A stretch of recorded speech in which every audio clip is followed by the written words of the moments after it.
All are the Gen Z of Jessore. ৩ জানুয়ারি শুক্রবার রাতে যশোরে মিজানুর রহমান আজহারীর ওয়াজ মাহফিলের পর রীতিমতো জিডির জন্য লাইন ধরেছে মানুষ। যশোর কোতোয়ালি মডেল থানায় ৩০০রও অধিক জিডি হয়েছে। প্রতিনিয়ত যেভাবে জিডি করতে ভুক্তভোগীরা থানায় আসছেন তাতে এর সংখ্যা কয়েক গুণ বাড়বে বলেও আশঙ্কা করছে পুলিশ। আজহারীর মাহফিলের পর থানায় এত জিডির হিড়িক নৈপথ্যে কারণ কি? যশোর কোতোয়ালি মডেল থানার অফিসার ইনচার্জ আব্দুর রাজ্জাক বলেন, ৩ দিন ব্যাপী তাফসিরুল কুরআন মাহফিলে ৫ থেকে ৭ লাখ মানুষের সমাগম হয়। এর মধ্যে অনেকের মোবাইল ফোন, স্বর্ণালংকার ও মূল্যবান জিনিসপত্র হারিয়ে গেছে। পুলিশ চুরি ও জিডির বিষয়গুলো তদন্ত করছে। এইভাবে ওয়াজ মাহফিলে চুরি হওয়া বা চুরি করা এটা খুবই গুরুতর একটা অপরাধ। জানা গেছে আদ্দিন ফাউন্ডেশন আয়োজিত ৩ দিন ব্যাপী তাফসিরুল কুরআন মাহফিলের শেষ দিন ছিল শুক্রবার।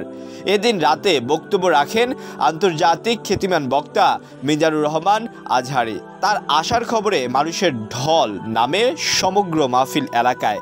শুক্রবার সকাল থেকেই শীত উপেক্ষা করে মানুষ জমায়েত হয়। বিকেল থেকে মাহফিল স্থান ছাপিয়ে সড়ক মহাসড়কেও শিশু, নারী, পুরুষের ঢল নামে। দুপুরের পর সড়কে যানজটে দেখা যায়। এর জন্য অনেকেই পায়ে হেঁটে গন্তব্যেও পৌঁছেছেন।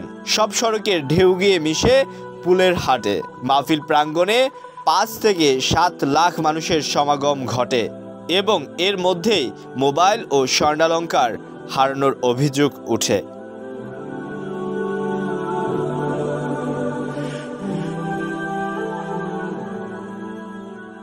যশোর কোতোয়ালি মডেল থানার ডিউটি অফিসার শারমিন আক্তার জানিয়েছেন, গত শুক্রবার গভীর রাত থেকেই জিডি করার জন্য মানুষ উদগ্রীব হয়ে দাঁড়িয়ে আছে থানার সামনে। এখন পর্যন্ত ৩০০ জিডি হয়েছে। আশঙ্কা করা হচ্ছে আরও জিডি হবে।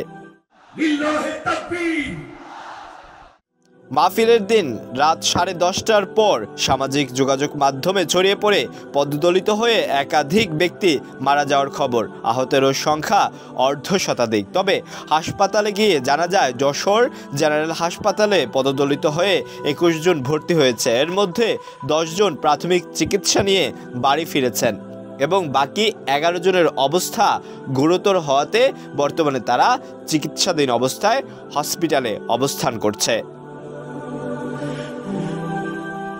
আলোয়ান খান, ঢাকা প্রকাশ।